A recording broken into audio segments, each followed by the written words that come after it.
Welcome to another video from Dr. Lock. I thought I'd do just a quick video on this new product that we've got here, and this is the Gainsborough Te2 pinning kit. We do sell other Gainsborough pinning kits, but generally they're only really just for one-time or two-time use. This is what we call the pizza pinning kit.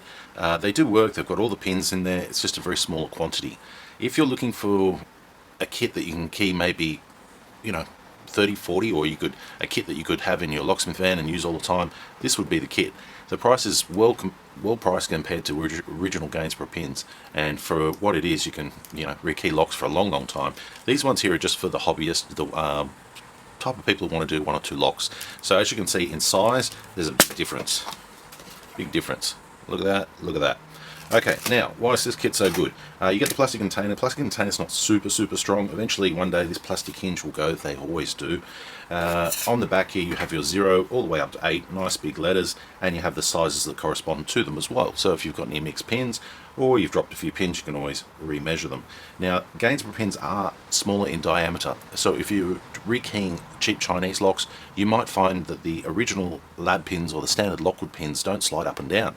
That is where you need Gainsborough pins, because it's important when you're rekeying your pins that the pins are able to go up and down throughout the plug and the chamber. If they're not, Gainsborough pins are the ones that generally save us.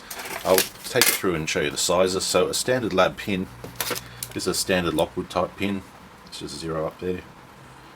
Okay, we've got 2.9 or 2.91 approximately, and Gainsborough pins are 2.84.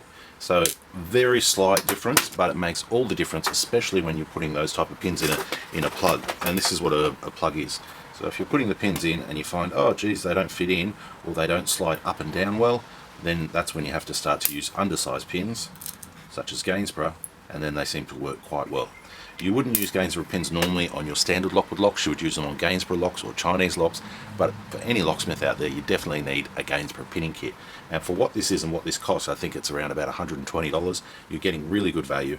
We sell these ones for about I think about $30. You still get good value as far as you're able to do it yourself. You're able to change a few locks. If you were to take those locks or have to take locks off the door to go get them recoded, it can be quite a headache. So this is more of a, a miniature first aid kit, and this is the whole shebang.